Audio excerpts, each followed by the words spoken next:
So we've had the introduction. We are delighted to be joined today by our keynote speaker, David McGee, who's Head of Strategy for PwC.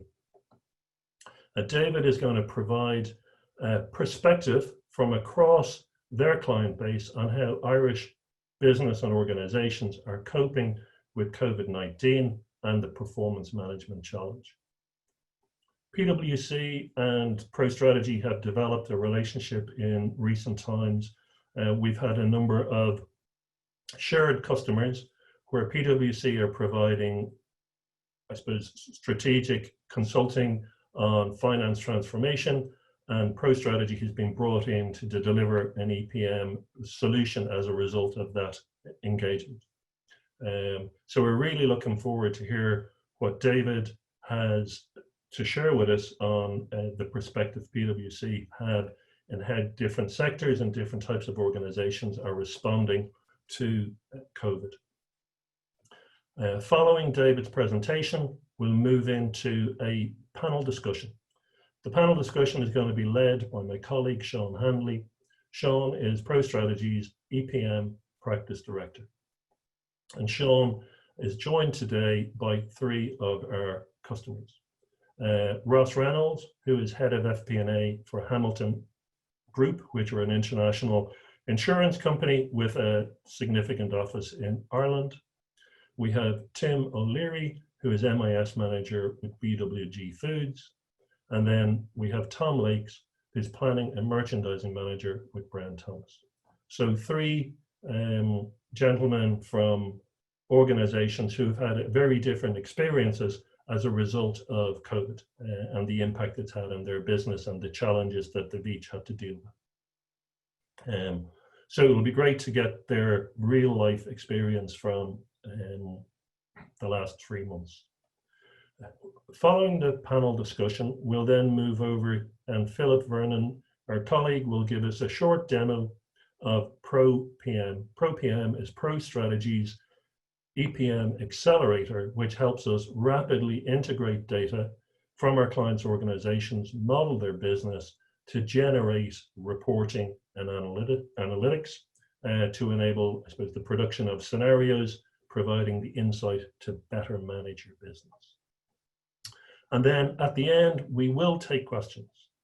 We would ask that you submit your questions as the webinar progresses via the Zoom chat window. That way we'll be able to pick up the questions at the end and move straight into that. So with that, I'm going to hand over to David McGee, our keynote speaker. David. Thanks, John. Thank you for the introduction and for the opportunity to speak here today. I'm just going to run through for about 10 minutes or so what we're seeing out there, both with our Irish clients and with our international clients, operating both here and overseas. Because if there's one thing that we have seen through all of this, both on the public health side and the economic side, it's a very connected world that we live in, and that has been part of the challenge and the opportunity. If you can move, can I move the slides myself? I think. No, if you can move me to the next slide, that'd be great. So the COVID crisis, it has been sudden, sharp and unprecedented would be the way we would normally describe it. And I think as a shock to the system, it has been much more dramatic than 2008, 2009, much more dramatic than the dot-com hit, much more dramatic than the 80s. If you were to step back over it, it came upon so quickly, and the decline was so rapid. All of the headline figures about the explosion in the unemployment rate, the scale of the unemployment rate, the scale of impact everywhere. So situations where we had clients with who had offshored key business processes, and suddenly finding that the centres that they were operating in were shut down. Not only that, but the disaster recovery site, which was in a city 1,000 miles away, which should have been able to pick that up, had also been shut down and closed and had stay-at-home orders in place. So I think, you know, it's for many of us on the call, this is our second once in a lifetime economic event to live through. But it has been one that has kind of hit harder and quicker than anything we've seen before. The one counter to that is, unlike any of those previous recessions that I've talked about, this one, if you like, didn't have its root cause in the economy. And that's important, because I think as we stepped into this and as we hit this in March, most organizations came into it in reasonably strong and robust health. Certainly the banks are in much better shape and much better capitalized than they were in 2008, 2009. And the state. So the Irish government came in with a stronger balance sheet and a stronger position, and a better ability to fund the kind of measures that have been taken so far, and frankly will continue to need to be taken, albeit in a different form. But there is not going to be a cheap way to recover out of this. But I think it's important, even though the scale and the shock, and I don't think we've seen the full impact yet. I'm going to talk now in the next couple of slides about recovery, but I think the real kind of hit from this is going to come in the autumn. And I'll talk through in a moment kind of why I think that's the case. So the first thing is, this is kind of more dramatic and extreme than stuff we've seen before, but it doesn't have its root cause in the economy or in business. So the real question that everyone's been asking is when do we start to recover, and what does that look like? So on the next slide, I've thrown up what economists and commentators have been obsessing about for the last number of weeks about, is this a V recovery where we just have a short, sharp dip? Is it a U, where it's a long, slow recovery, or is it this L, where it starts to recover a bit, but we have a suppression to economic activity for a much longer period of time? And the reality, I think, is that there is no simple answer. We think in PwC, and I would argue that the difference will be, there will be no single response to the economy. It will be each individual industry sector will recover with a different shaped curve. And the reason we'd argue that is because the virus, we're going to have to continue to learn to live with the virus. And therefore there will be continuing impacts on different industry sectors as they learn to adapt. Some industries are going to have to make structural changes around things like offshoring, as I mentioned already, around things like their inbound and outbound supply chain, and how they engage with consumers. Clearly there are industries that have, for the foreseeable future, have very significant challenges in executing and operating in a way that we would have thought previously. If you can flick to the next slide, and my apologies, the next slide doesn't have Irish data on it, but I've got EU data, and don't worry about all the numbers. What we've tried to do here is aggregate from all of the different kind of sources across the bottom, and try to get to a kind of a forecast of forecasts. So what do people think will happen to the economy, and what does the GDP contraction look like? Because one of the biggest determinants of a recovery is how deep the recession is initially. I'm pretty bearish on all of this, but I would say that over the past week or two, a couple of things have started to happen that would give you some level of encouragement. So 3 Irish economists this week have revised upwards their forecasts on GDP for 2020. Now, that's moving from, like in one case, from -12% to -9%. They're still bad, and they're still looking at negative numbers, but better numbers than we were thinking of back in March. I think that's positive. We've seen across our corporate client base, we've seen a pickup in deals activity, in mergers and acquisitions activity. And that's, M&A is a confidence game. You need to have a target, you need to have cash, but you also need to feel good about the future that you're going to be able to execute. And so I think that in itself, while we're not closing deals yet, and there's real challenges to completing a physical due diligence, for example, but activity has picked up in that space, and I think that's an important bellwether. And also just talking to individual clients, and here I'm going to stray in. want to be wary talking to a bunch of EPM experts and straying into the realm of anecdote, but talking to a number of multinationals operating here, and order books are coming back.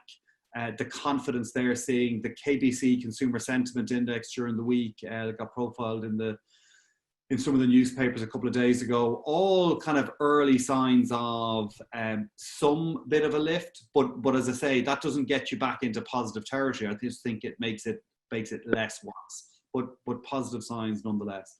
On the next slide, we've tried to have a go at mapping what does this look like by industry, and I'll show you a very busy slide with numbers on this in a moment, but this is an easier one, I think, to get your head around. So on the if you like, the y-axis, we've tried to plot out how significant an impact do we think happens with COVID, and how impacted or affected do we think different industries are. And on the x-axis, we've tried to plot where there's also a problem with the global supply chain, because we're operating in a point in time where COVID has had significant disruption on the supply chain, but we've also, all of the other underlying issues haven't gone away. So we still have Brexit coming down the track at us, and we still have a Chinese-US trade war going on, and minor trade battles kind of breaking out in different places. We've seen the spat between the UK and Japan erupt onto the pages of the newspapers this week.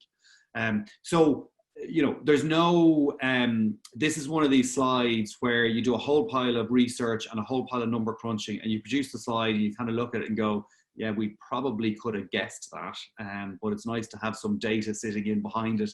So clearly, entertainment, media services, passenger travel, anything where the execution or delivery of the service requires that kind of close human interaction is clearly a challenge. Equally though, if you move to the right on that kind of bottom one, consumer goods and retail, automotive, have had significant disruption around their supply chains, and that's at both ends. So I remember talking to one fashion client at the beginning of this, who was not, I should say, Selfridge's group, just to spare any issues for later on, but a different fashion client. But real challenge about stores were obviously getting shut and locked down. This was right at the end of March, where no one had any idea how long this thing was going to take. And the reality of several shiploads of product on the ocean already on the way, and no ability to clear the spring summer stuff that was sitting on the shelves at the moment, because no ability to access the consumer, and a whole pile of autumn winter stock already in transit and paid for and moved, and trying to deal with that challenge. So disruption to your supply chain isn't just about my ship couldn't leave port, or I didn't have enough operators on the docks because they were all quarantined or locked down. Clearly, there are industries that have done okay. It's hard to find an industry that has done really well. And again, BWG are well able to speak for themselves later on, but everyone who comes to me and says, well, supermarkets have done well out of this, it is hard nowadays to find a company that is exclusively in supermarkets. Most people operate across supermarkets plus convenience, or supermarkets plus food service, and all. So across, that's a good portfolio play when you are in normal business times. Really challenging at the moment to be trying to make traction in some of those. If you flick to the next one. The next one just gives you numbers against all of that, and the slides will be available afterwards if people want to kind of pick in apart some of that, and a lot of this stuff is on our website anyway if people want to kind of go back over it. So just in the interest of time, I'll just move again. So what have Irish companies been doing? They've been trying to figure out how they deal and respond to the new normal. And go one more slide again, please. The immediate issue was just trying to deal with the health crisis, try to get our people off site, or continue to operate if you're an essential service. Frankly, a lot of trying to manage cash, and a lot of concerns in March, April about trying to just manage cash in and out. Thankfully, what we've seen across our client base is cash has continued to move. Now, clearly, overall activity is down, but at least people have continued to pay each other and keep moving. Not it's not moving as well as it might have been in January, February, but we've broadly seen that cash has continued to circulate in the economy. And what people are now trying to do is figure out what does the new normal look like, and they're trying to forecast ahead and predict that. I'm going to flick on a second because I'm in danger of getting shouted at for running over on time. Just 2 slides left. Couple of things here on how people want to emerge stronger. And I won't kind of drain through all the examples, but a couple of things. I've mentioned the M&A example there. One thing is customer and how the joys of presenting from home between the doorman and the dog. So customer. So a lot of our clients are talking about rethinking how they execute and engage with their customer. So clearly a lot of them, I had one client talk to me about how he had to bench his entire field sales team, and bizarrely sales held up, which had him scratching his head and wondering what does he need to do with the field sales team when he can get them back and operating. But lots of people looking at technology. We ran a webcast a couple of weeks ago on exporters, and had seen that the rapid and forced adoption of video calling and video meeting had given Ireland a real competitive advantage, a real opportunity to say distance doesn't matter as much as it might have done. Finance and liquidity is still a concern for the long term, and I think the autumn is going to be challenging because all of the supports will disappear, right? So any rent abatements or relief, any relief on rates or VAT, the wage subsidy scheme comes off, your debt finance, all of that stuff starts to hit, and you need a working capital kick to get your business back going again. So that challenge is still there. And just on the final slide, John, and then I'll hand back to you, is 2 final slides. I just want to quickly mention one phenomenon we have seen that's directly relevant to the topic of today is moving towards high frequency data.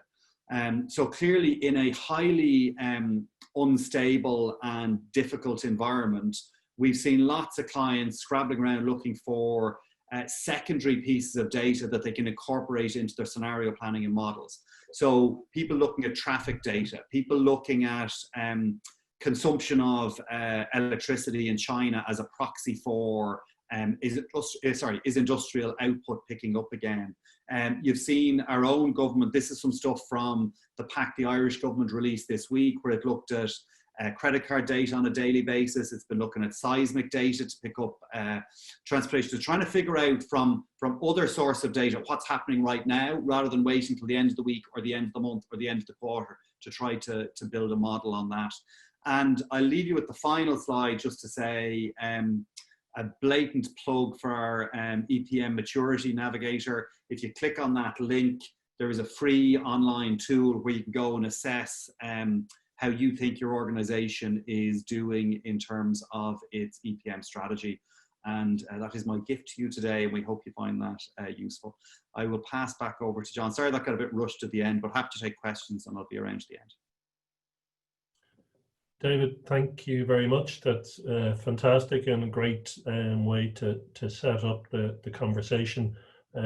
Just to reiterate, we will circulate David's slides with a link to the recording in the coming days, so we will forward those. So Sean, I'll pass over to your good self for the panel discussion. Thank you, John. So just to check that we have Tom, Ross and Tim online as well. Yes, Sean. Yes, Sean here. Very good. So good afternoon, everybody, and welcome to our panel discussion. My name is Sean Hanley, and I'm the Practice Director for Business Performance Management and Pro Strategy. And today I'm delighted to be joined by a selection of our customers who are going to share their experience of managing performance through the COVID-19 pandemic. So we have Tom Lakes, Planning and Merchandising Manager from Brown Thomas. Hi, Tom. Sean. We have Tim O'Leary, MIS Manager from BWG Foods. Afternoon, Sean. Hi, Tim. And we have Ross Reynolds, Head of FP&A with Hamilton Insurance Group. Hi, Ross. Hey, Sean. Okay, so maybe I'll start with you, Tom. And I think, in some of the conversations we had offline, as you were working through your job in managing performance in Brown Thomas, you described, I guess, those initial emotions that were almost paralyzing when the reality of COVID-19 dawned, and I suppose thinking about what the impact would be. But it became, the ability to replan quickly and move past those emotions into, establishing a baseline and identifying what the actions needed was something you were able to do quite quickly. Do you want to tell us a little bit more about your experience in that, Tom? Yeah, no problem, Sean. And I actually had hair before all this started. So, no, as you say, yeah, one hell of a shock. One hell of a shock to get your head around it. And I suppose we had to take a little bit of time out to figure out how we were going to approach it. We had some very good models that we had set up with yourselves, but to be fair, they were built for the full annual budgeting and forecasting process. So we had to find a way to shortcut that because we didn't have the time to put into it. And I guess just to say initially, when we didn't have a confirmed opening date from the government, we were having to assume X number of weeks closed and try, and we actually picked 2 time zones that we had to model with. So in answer to your question, when we started to go with scenario 1, we also had to get agreement from management that we clearly wouldn't be able to spend the same amount of time that we would normally spend. So they were very good. They obviously recognized how tough things were, and yeah, we kind of used our existing budgets, which we had loaded into our forecast, and we obviously made changes to them. We had to close down the physical stores, and we had to drive up the numbers in the online stores and check the totals, etc., to see were they in line with our overall expectations. And yeah, we had to create a couple of versions of those plans, and that's where you need to stop and reflect about how you can manage all that information and keep management informed about where we are. So the tool worked really well to manage all these forecasts and back them up, etc. And then the actualization part was just as important to quickly see how our actual numbers were comparing to the forecasts. So yeah, they were the key things on the scenario management. Obviously, we did have to change our forecasts per division, per location, etc. And we were lucky that the model was able to handle, dare I say, a breakback. I know that's a technical term, but you might want to talk about later. But it was very valuable to us to come in with total numbers, which we needed to come in with, but yet still break down our numbers down into all the necessary divisions and channels and stores, because people still need targets. I think you were able to turn around that process pretty quickly, Tom. Yeah. I mean, we had to turn a gig that would normally take us on and off maybe 6 weeks. We had to turn that round in maybe 2 or 3 days, and we had to keep updating it. So people were just in awe of how we were able to do that. And clearly, you have to take shortcuts. But because of the situation we were in, those gifts were there, because you could spend 6 weeks on it and still come up with the wrong number. So the fact that we were able to get things done in, call it 2 days, meant that you could actually, change your view and compare all these scenarios. Yeah, we to be honest with you, we couldn't have done it without the tools that we had. Okay, great. Thank you very much, Tom. Okay. Ross, maybe put the next question to you. I think in performance management in periods of turmoil should allow the CFO and finance team to quickly alert the business to both risks and opportunities. And I think you're in a situation where you looked at offensive and defensive opportunities associated or throughout COVID-19. Do you want to tell us a little bit how you managed that or delivering that service to the business? Sure, no problem. So for context, COVID-19 is arguably the biggest event the insurance industry has seen on both sides of the balance sheet, both insurance claims and, the investment side of things, with volatility on our investment portfolio and across everyone's investment portfolios. So, that's obviously had a massive impact on the business. And yeah, we've probably been asked in two different ways to look at the business. So firstly, defensive, as you put it, Sean, what's the immediate impact on the business? So, what's your reforecast for 2020?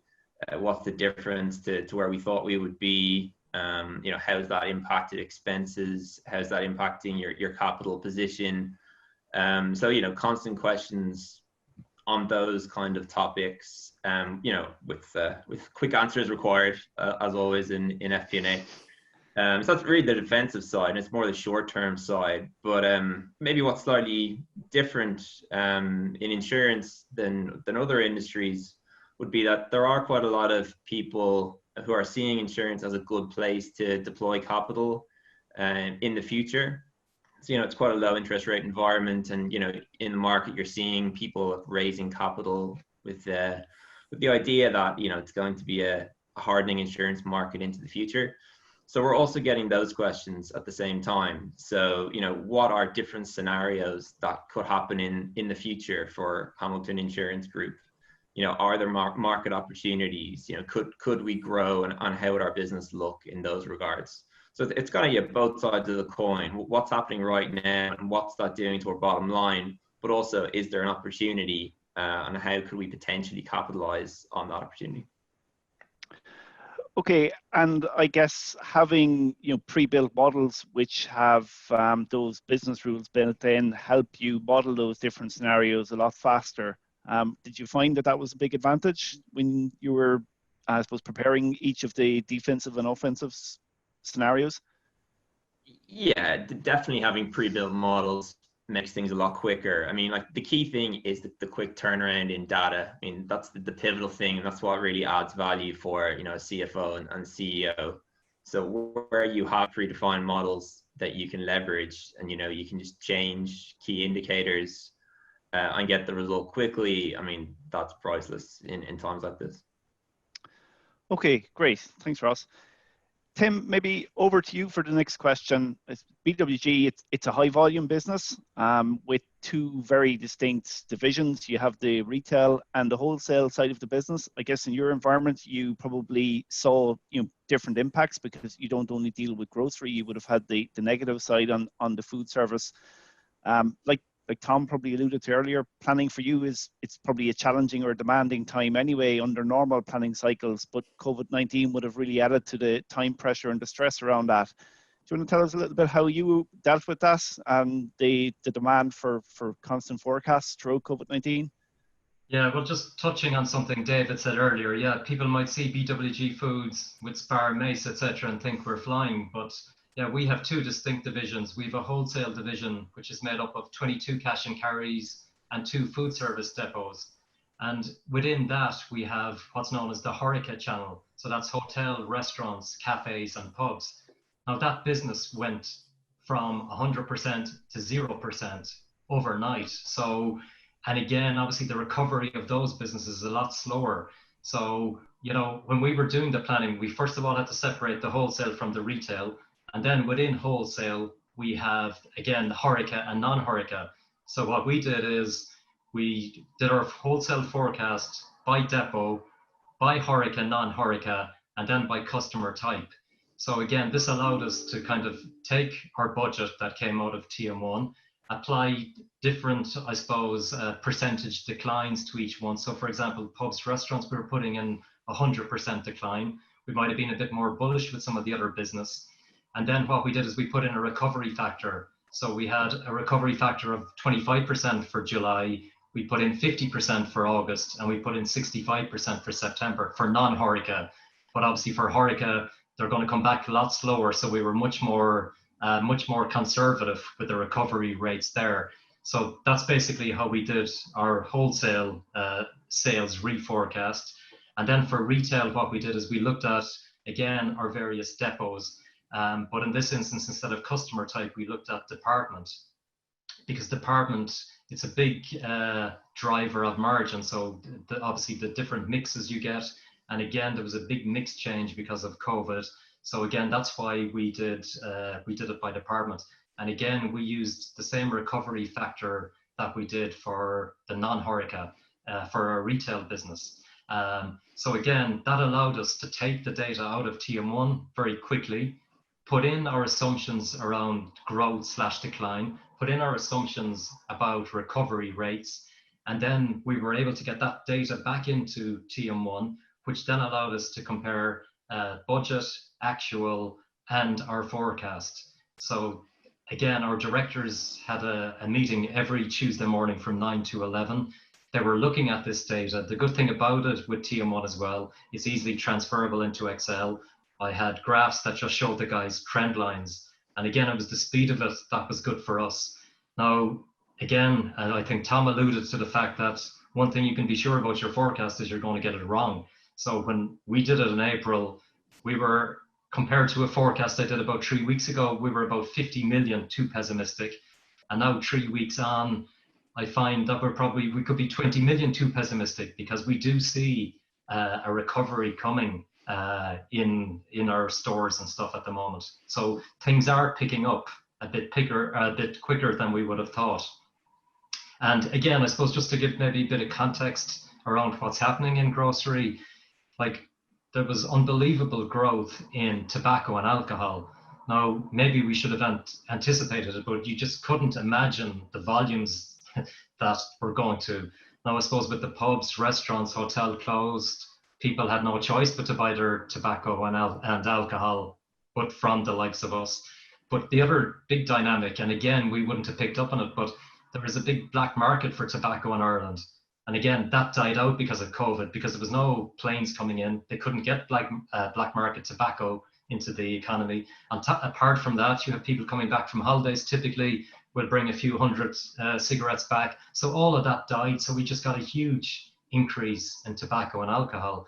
But an interesting trend over the last 4 or 5 weeks is we see a big recovery in our coffee, our deli, and our ice cream. And to me, it's a good kind of bellwether as to where we are again. So we can clearly see the economy's opening back up. People are going back to work. They're in our shops, in our delis, buying sandwiches for lunch.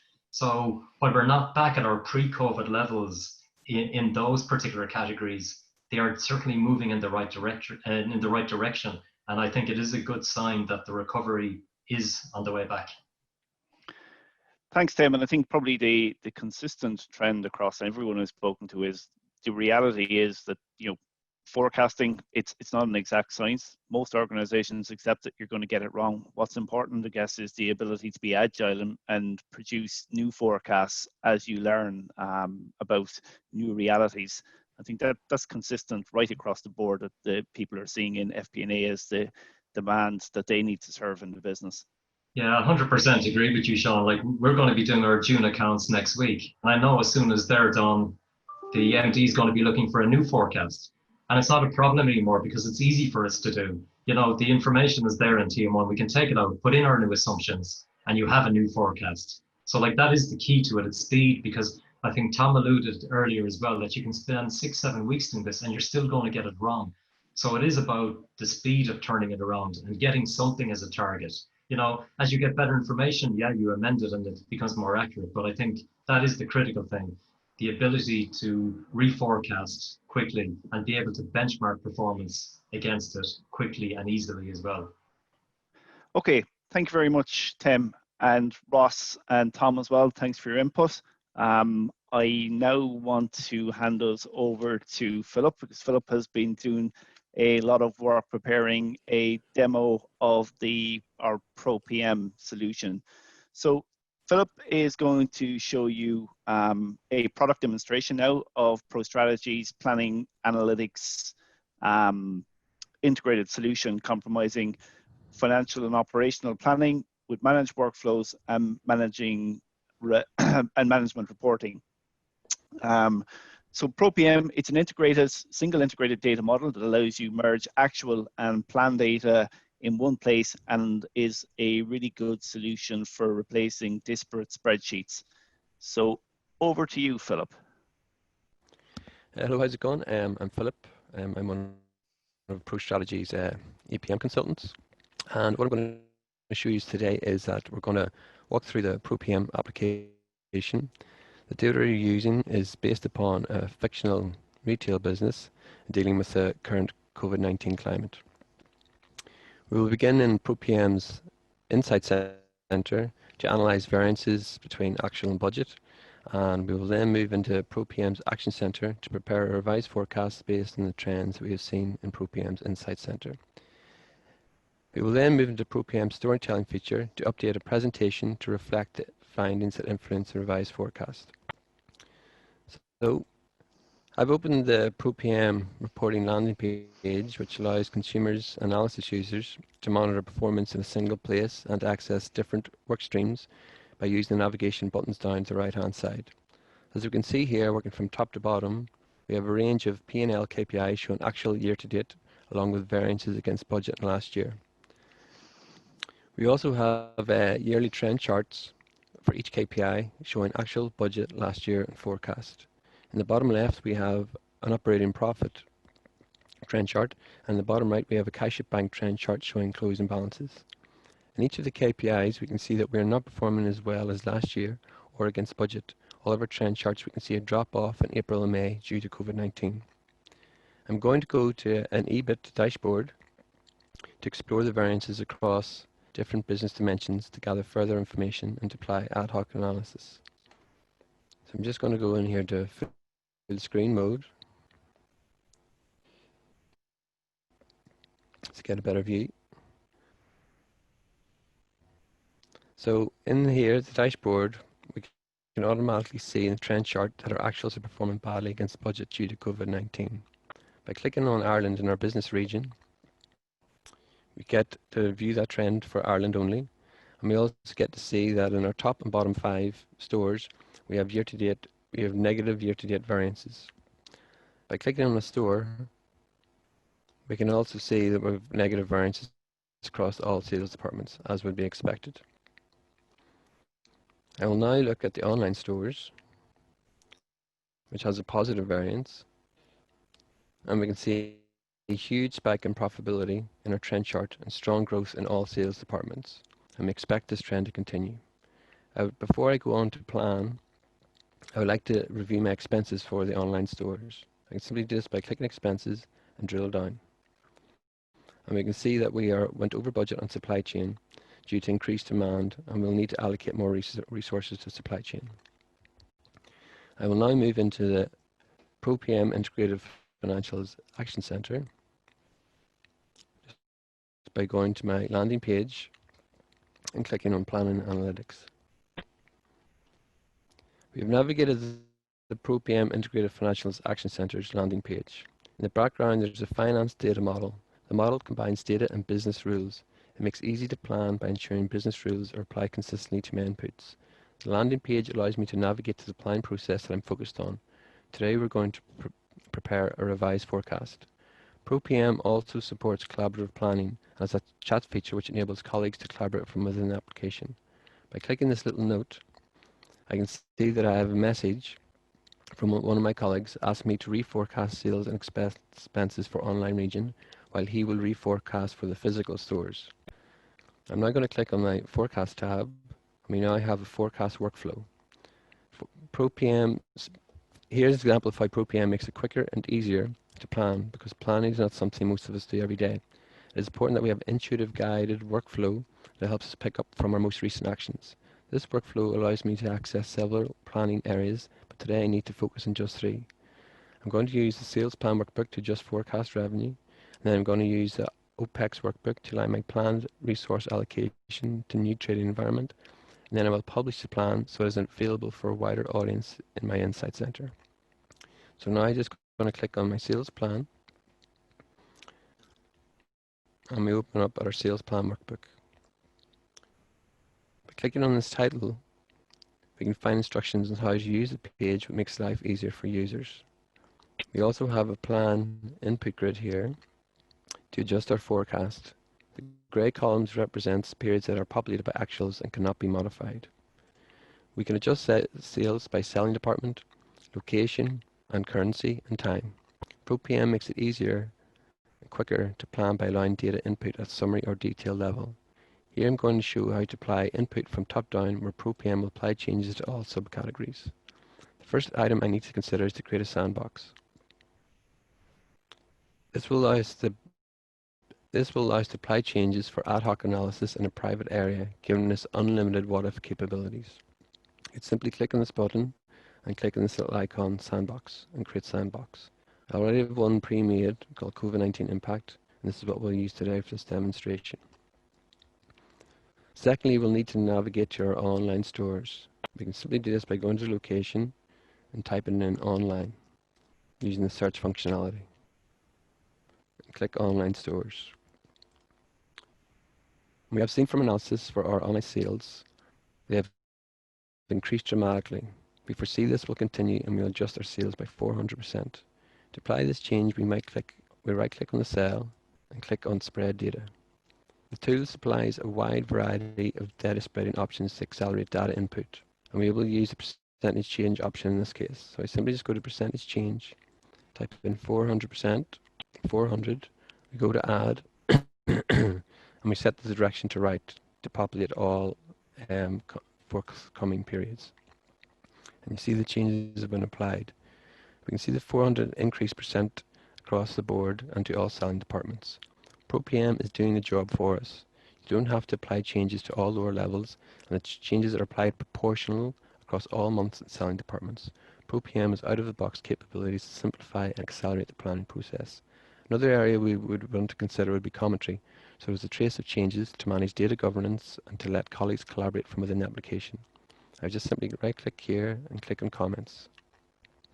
And I would like to add a comment. I'm going to say increased online sales due to COVID-19 impact. I just post. And you see there's a comment here, the value, the user posted it, and we also have a timestamp. We now have this little blue triangle in the top right hand corner to signify that a comment is there. I'm now going to navigate to the OPEX planning workbook. So I go to my forecast workflow, click on OPEX plan, and we're here to adjust our online operating expenses to reflect additional resources required to fulfill increased orders. So again, I need to just make sure that I'm looking at the correct sandbox. So we're in base now, so I move this to COVID-19 impact. And then I'm going to go to set my location to online again.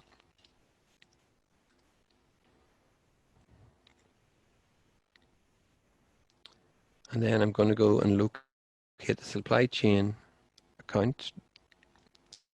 So we have supply chain, packaging, and distribution. So we're going to add a budget of 40k to our supply chain cost to allocate more resources to help meet demand. This can be done without using the pop-up window, can be added proportionally by simply typing in a value. So I sit here and I go click on the cell here and hit add minus 40k, no need for all the zeros, and just hit enter. So we've added a 40,000 budget to our supply chain for each month. And you can see that's also been broken out proportionally to packaging and distribution. We're now in a position to commit this from the sandbox into a shared version. So I simply go here, I click on this little tick button, and it just prompts me, asks me, are you sure I want to do this? And I say yes. Then I'm going to go back to my forecast workflow. And we can see then we have a message from my colleague, and he says he's refreshed the plan for the physical stores and we're ready to publish. So we've collaborated here. I looked after the online stores and I had a colleague who looked after the physical stores. So I just click on publish plan.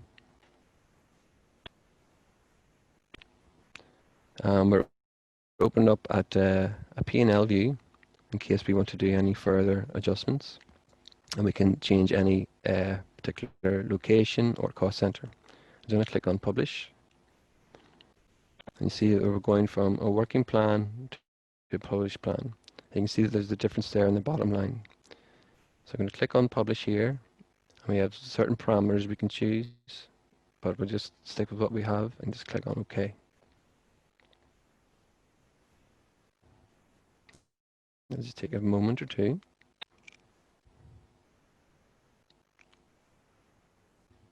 And you can see now that our working plan and our published plan are equating. So I'm just now going to go back to my Insights area, click on Report and Analytics, and this will bring me back to the landing page just to see that the changes have come through.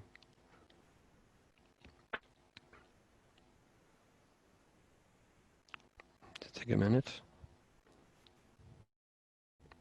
So as we can see here, that our forecast is now starting to diverge away from the budget lines in each of our charts, even with cash at bank for the closing balances. This signifies that the changes have went through. Now that our plan has been finalized, it needs to be presented to our stakeholders. So just click on this presentation button. I will now show you how, using the story feature within Premium Reporting, how we can easily modify a template to create an interactive presentation with commentary. It just takes a moment to open. So as you can see, we have a template of a presentation, which at first does not seem that different from PowerPoint, but we are connected to a live data source, and the ProPM storytelling feature is completely interactive, so we may answer any questions that arise during the presentation. So I'm firstly just going to edit some of this text here. So I'm going to change my first title to say A Tale of Two Channels.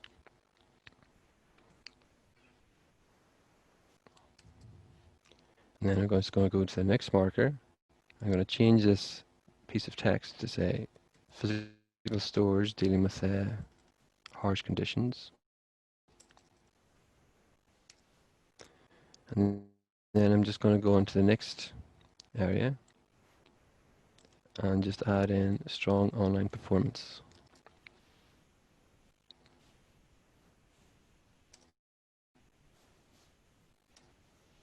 Okay, so I'm now going to go into view mode, and this is just to demonstrate that using a quarterly review template, we can easily modify the commentary and we can interact with the visualizations to highlight our findings. So we go here and I say, okay, we've got a tale of two channels. I click next marker and say, okay, physical stores dealing with difficult trading conditions. I just click on, say, Ireland. And then we're able to show this then within our trend chart. We could have different visualizations here as well, of course. I click on next marker and say strong online performance. Then I can just click on online stores. And I can show to my stakeholders that this is what is occurring. By clicking next marker again, we are already looking at a forecast page, and we could modify our text here to explain what we have done. Another great piece about this particular tool is that for further data interrogation, I can drill down to a number of reports so that I may answer questions in detail that may arise during a presentation. So for example, if I look at period 6 here and I right click on it, I can drill through to a report. And I've got numerous reports I can choose. So I'm going to pick income statement.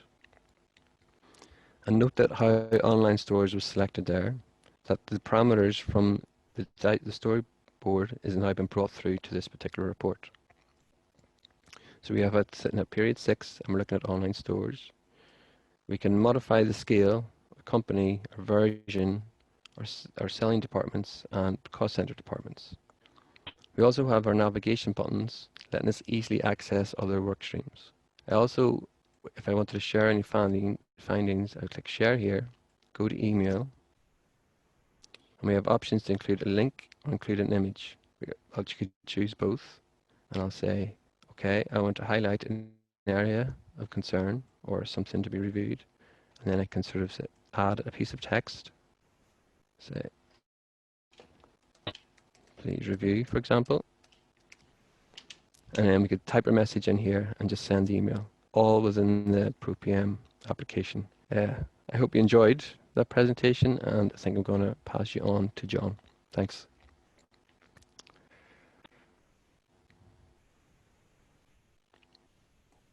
That's great, Philip. Thank you very much. It's really helpful, I suppose, just to see the reality of what a leading planning EPM tool can enable. we just have opened up to take questions. One question just to pose to the panel generally is, prior to COVID-19, some organizations were seeing an increase in the desire to plan and forecast around specific initiatives and also into the operational planning aspects of the business and integrating, I suppose, financial and operational plans. Is that something that you see in your own business?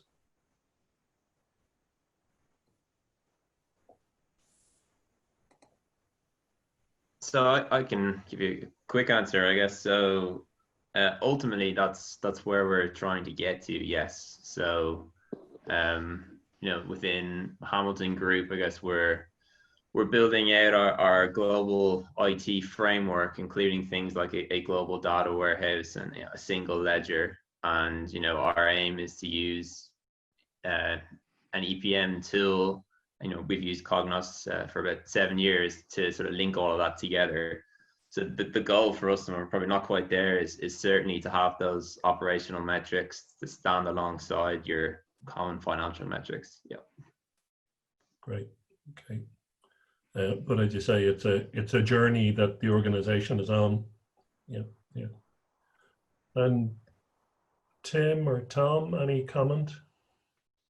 Sorry, I missed it, John. Do you want to repeat the question for me, please? Sure, sure. Some people have suggested that just prior to COVID, they had already seen a requirement for planning to move beyond just pure financial planning and to look at more initiative and operational in planning integration with the financial side of it.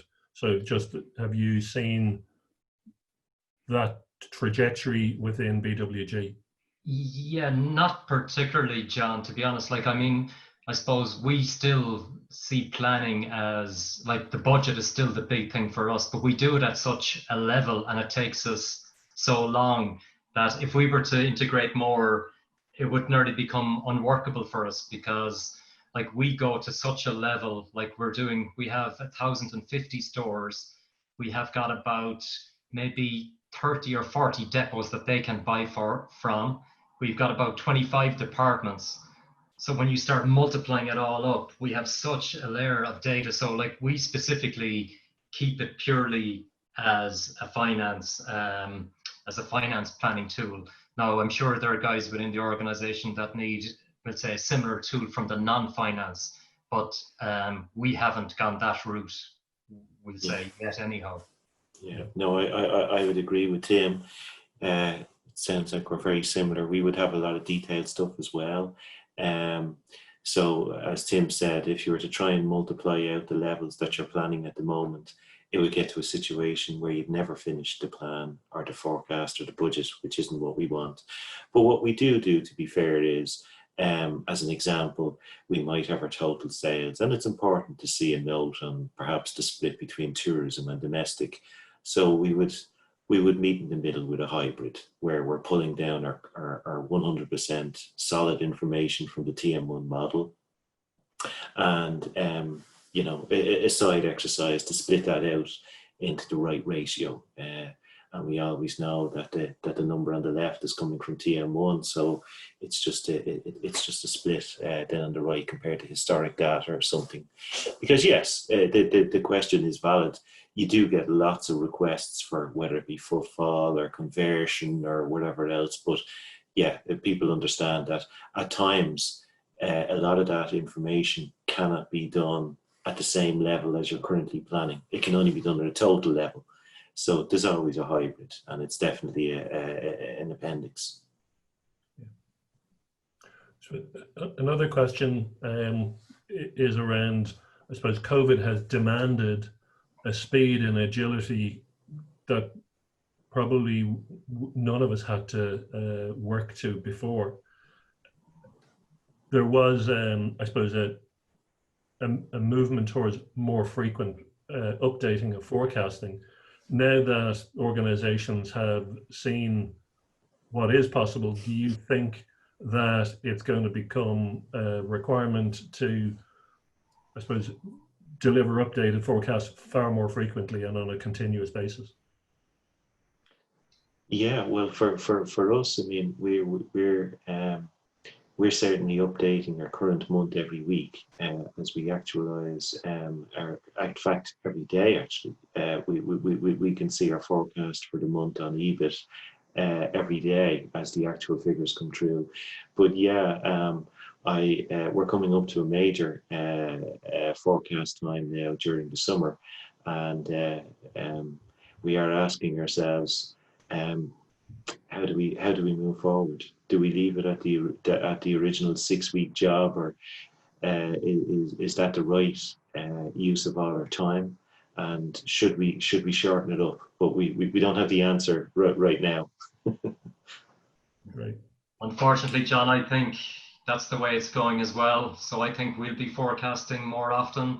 Like traditionally, I suppose we're kind of a stable enough business. You know, we've been around a long time. We have the customers, apart from acquisitions we've made. But I believe now as well that we will probably end up doing more forecasting, whereas in the past we would have had a budget and an actual performance against budget. I do see us reforecasting a lot more often, and certainly as we go into the future again, you know, guys mentioned Brexit, etc. You know, I think we're just going to be in probably a time of uncertainty that it'll just require it. I presume, Tim, that will, you know, the focus of that will really be on the commercial side of the business. You'd expect the overheads to be stable, but it's get consistent feedback from the leaders in the commercial side of the business, and getting that into a financial forecast is where it's going to be at for you, yeah? Yeah, exactly, Sean. Like it is like, you know, what factors do you allow for a hard Brexit? You know, how long does COVID go on for? You know, these type of things. So I think with this level of uncertainty, like we're waiting, for example, now to see when the pubs open, like how much does our alcohol, take-home alcohol business go back by? You know, and then on one side for us, it should mean our wholesale division starts getting more sales because they sell to the pubs, and conversely, then our retail should get less. But like there's so much unknowns, because again, when the pubs are back, they're not back at 100%. Like Diageo are quoting numbers like that by December, they expect it to be only at 30% of previous trade. And that's up as far as December they're talking about. So like there is so much uncertainty. Now you'd imagine Diageo with their resources can put a lot of time into it, but they could be wrong. And there's every chance that they will be wrong. But like, you know, so I think there will be a lot more of it because we will have these uncertain times for the foreseeable future anyhow. Yeah, I completely agree. I mean, totally different industry, but completely concur in your comments there. I mean, the level of uncertainty, you know, what the final impact of COVID will be. You know, David spoke earlier about, is it a U, a V, or an L? You know, do we know yet? I'm not sure we do. I mean, we already do a monthly reforecast for the group, so I really hope it doesn't get more frequent than that. Yeah, definitely a lot more emphasis on the reforecasting side. And for you, Ross, again, does that tend to, like, I guess it's right across your business, it'll be on the balance sheet as well as on the commercial side, you have to reforecast, so it's probably a more intensive process, is it?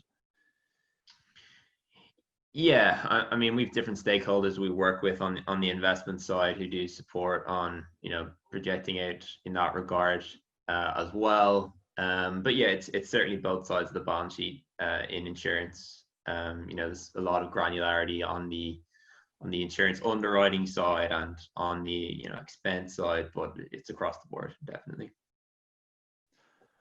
And, okay. And then there's a question that maybe David could provide a good view on.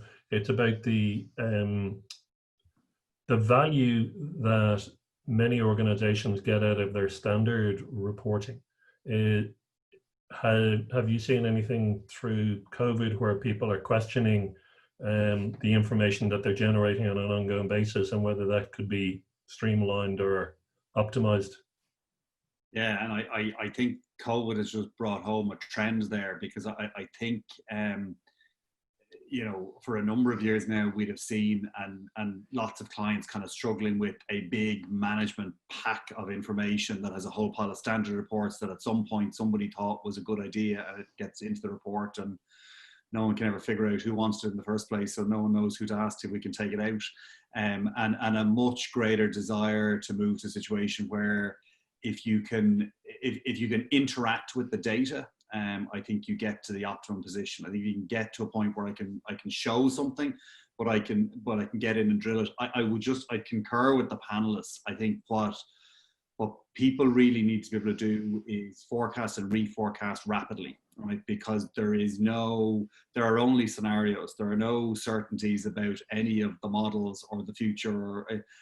One of the panelists there talked about the only thing you're going to be certain about your forecast is going to be wrong, right? And being able to rapidly recut it as soon as you get new information or new data, I think is key. So being able to move quickly, and static standard reports can be challenging in that context. You know, being able to kind of interact with the data, I think, is far more important. Excellent, thank you. I'm just conscious of time. We've run over a little bit. I think we have addressed, let me just double check. Sorry, there's one question here for you, David. You spoke about different recovery curves. However, we have billions of euros influx into the economy. How does he think that will impact the economy in the long term? Yeah, and I think that's when I said earlier about that corporates and banks and sovereigns have all come into this crisis in significantly better financial health. So if I take it in an Irish context, you know, we'll run a budget deficit this year of north of 30 billion. Some of that will have gone directly into the healthcare response, but a lot of that is going into economic stimulus measures. And I believe there's more to come. And I think that's helpful. So I think two things are going on. It has been a very polarizing lockdown. So people on higher incomes have largely seen their income remain static while their consumption pattern has dropped dramatically, right? So there are some forecasts just talking about the end of the year. By December 31st, you could have up to an extra 10 billion euro effectively in domestic savings accounts, either through reduction in debt or through saving. But there's also a swathe of the population who, you know, you're going to end up at the end of the year something around kind of a 12 to 14% unemployment rate. And I think you will have a different kind of cohort of the population who are going to really struggle financially, and right now are being propped up by either wage subsidy scheme or pandemic or the PUP. So I think there is some grounds for some optimism around the stimulus, the packages, the various supports that are being offered, and if you want to get yourself and talk yourself into a V scenario, you will lock in on that. But I refer to my earlier comments about forecasting is very difficult right now because there's an awful lot of variables at play, including will we see a second wave in the autumn. But you know, and I'll go back to what I think Tim said there a moment ago. There's 260,000 people who work in the hospitality sector in Ireland, right? They're over 10% of the workforce, and you know, with the 2 meter rule, it is very difficult to see that getting back to anything that is sensible economically for the operators. I had one hotelier tell me that if he stays shut for the rest of 2020, he'll lose $500,000, and if he opens, he'll lose $1.5 million. And so, what's the right thing to do? Because a hotel goes stale very quickly. So it's a challenging environment to forecast it. I don't envy any of the jobs of the panelists there. So I suppose we better bring it to a conclusion. Just want to firstly thank all of our speakers. David for the great kind of setting the scene that we're all operating in. Tom, Tim and Ross for giving us real insight into the challenges that you're all facing on a day-to-day, week-to-week basis over the last while, and probably where we're going to have to live with it going forward. And as was said by all of you, the importance is to be able to turn it around as quickly as possible, not necessarily to get as accurate an answer as you can get, but in the full knowledge that it's never going to be 100% right. So, you know, thank you everybody for your contributions. It was really worthwhile. Just to let all of the people that have joined us know, we've recorded the session. We'll send out an email with a link where it can be viewed at your leisure, and we will circulate the slides that David had shared on the screen. I got a message, I believe there was possibly something wrong with the way I was presenting them. It wasn't in full screen, so my apologies for that. And if there's anything that Pro Strategy can do to help you in your endeavors, we'd be delighted to hear from you. So thank you everybody for today's session. It's really helped. Cheers, John. Thanks a lot. Cheers, John. See you. Bye.